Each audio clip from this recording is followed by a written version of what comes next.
बिस्मिल्लाहिर्रहमानिर्रहीम नहमदुहु व नुसल्ली अला रसूलिहिल करीम। गुज़श्ता रात एक बहुत ही अफसोसनाक वाक़या पेश आया। हज़रत अक़दस हज़रत मौलाना तारिक जमील साहब के बेटे आसिम जमील की डेथ हुई और एक बड़ी सबको फ़िक्र लाहिक हो गई कि ये कैसे हो गया, क्या हो गया। अब उनके बेटे का मौलाना यूसुफ़ जमील साहब का बयान सामने आया है कि उसने ख़ुद को गोली मार के हलाक किया और डिप्रेशन का वो पेशेंट था।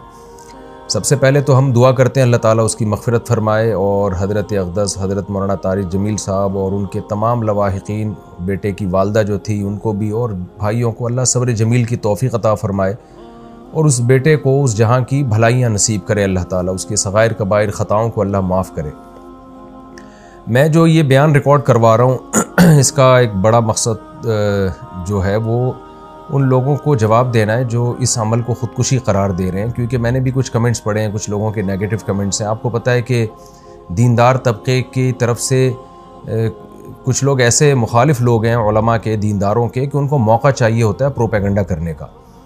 हमारे यहाँ ये बात मशहूर है अल्हम्दुलिल्लाह। हमारे यहाँ दीनदार तबका, चाहे उलमा का हो, कुर्रा हज़रात का हो, हाफिज़ों का हो, अल्हम्दुलिल्लाह उनमें ख़ुदकुशी का रेशो ना होने के बराबर है। उनके घरों में भी और उनके खुद उनमें भी कोई भी ख़ुदकुशी नहीं करता। और ये बात बड़े फ़ख्र से बयान की जाती है कि कारी हज़रात की तनख़्वाहें देखें आप, आइम्मा किराम की तनख़्वाहें देखें, उनके मसाइल देखें, उसके बावजूद वो ख़ुदकुशी की तरफ नहीं जाते, इसलिए कि अल्लाह ने उनको सब्र दिया है। और याक़ूब अलैहिस्सलाम को हम देख लें ना कि सारी ज़िंदगी बेटे के गम में रोते रहे मगर ख़ुदकुशी की तरफ नहीं गए। तो यहाँ बहुत से लोग ये सवाल उठा रहे हैं कि इतना दीनदार घराना और बेटे ने ख़ुदकुशी कर ली। इसका जवाब मौलाना यूसुफ़ जमील साहब की तरफ से अल्हम्दुलिल्लाह आ चुका है कि वो भाई डिप्रेशन का पेशेंट था, वो उसको इलेक्ट्रिक के झटके दिए जाते थे, मेडिसिन खाता था वो, और डॉक्टरों ने ये भी हिदायत की हुई थी कि इसके पास कोई ना कोई रहना चाहिए, कुछ भी कर सकता है। तो ये जवाब मैं समझता हूँ काफ़ी है उन लोगों का मुंह बंद करने के लिए जो इस अमल को ख़ुदकुशी करार दे रहे हैं। लेकिन आपको पता है जो फितना परस्त लोग होते हैं उनको बातें करनी है। बाज़ लोग ये भी तबसरा कर रहे हैं कि हर ख़ुदकुशी डिप्रेशन में ही होती है, टेंशन में ही होती है, खुशी में तो कोई भी ख़ुदकुशी नहीं करता।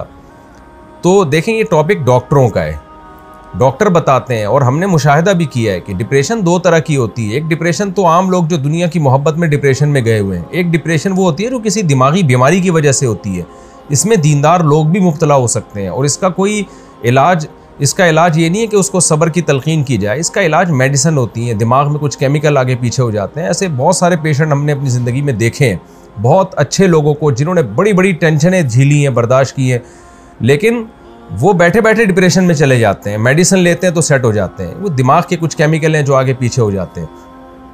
यही वजह है, और ये नई बीमारी नहीं है, सदियों पुरानी बीमारी है। यही वजह है कि उलमा किराम ने ये मसला तलाक़ के मसाइल में बयान किया और क़त्ल क़िसास वग़ैरह के मसाइल में बयान किया कि इंसान पर कुछ कैफ़ियत ऐसी आ जाती हैं कि जिसमें वो अपने कौल व अमल का ज़िम्मेदार नहीं होता और उसके कौल व अमल पे उसको ना गुनाह मिलता है, ना उसको दुनिया में सज़ा मिलेगी, ना आखिरत में सज़ा मिलेगी।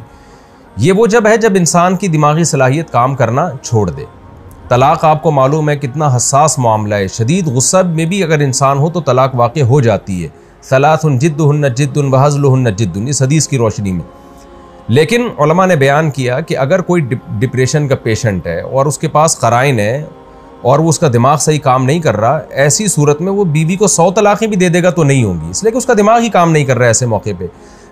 तो जब तलाक़ जैसे मसले में हम उलमा किराम आज से सदियों पहले एक स्ट्रेस और डिप्रेशन का मरीज़ जिसका दिमाग काम करना छोड़ दे, उसके इस अमल को तलाक़ करार नहीं देते। वो ज़बान से कुफ्रिया कलिमात अगर ज़बान से निकालेगा तो वो काफिर नहीं होगा। हालांकि कुफ्र तो मजाक में भी अगर आप कुफ्रिया कलिमात ज़बान से निकालते हैं तो आप काफिर हो जाते हैं, लेकिन इतना बड़ा जुर्म भी माफ़ कर दिया अल्लाह ताला ने अगर उसका दिमाग काम नहीं कर रहा।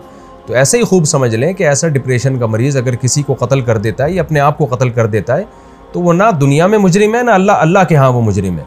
उसमें मलामत करना और किसी को बुरा भला कहना या कोई नेगेटिव बातें करना, ये जो बातें करने वाले लोग हैं वो मुजरिम हो जाएंगे। तो एक डिप्रेशन वो होती है जो दुनिया से दुनिया की मोहब्बत की वजह से, दुनिया की छोटी छोटी बातों को आप बहुत ज़्यादा बढ़ा लेते हैं, ये किसकी वजह से होती है?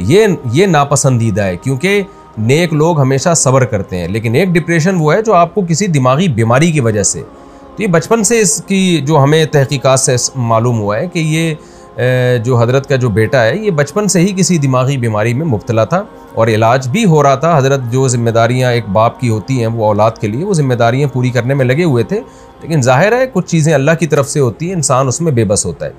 तो हम सब इस गम में हज़रत के साथ बराबर के शरीक हैं और हम सब दिल से दुआ करते हैं अल्लाह ताला हज़रत के इस बेटे को उस जहाँ की भलाइयाँ नसीब करे और उस जहाँ की खुशियाँ नसीब करे, और जो भी उनके रिश्तेदार और लवाहिकीन हैं अल्लाह ताला उन सब को सब्र जमील की तौफ़ीक़ अता फ़रमाए, और जो मनफी कमेंट्स करने वाले लोग हैं अल्लाह ताला उनको हिदायत दे। और मैं फिर दोबारा अपनी बात को रिपीट करता हूँ कि इस अमल को ख़ुदकुशी करार देना ये किसी भी तरह से ये बात दुरुस्त नहीं है और ये एक इल्ज़ाम है, और जिस इस इल्ज़ाम का जवाब आपको क़यामत के दिन देना पड़ेगा।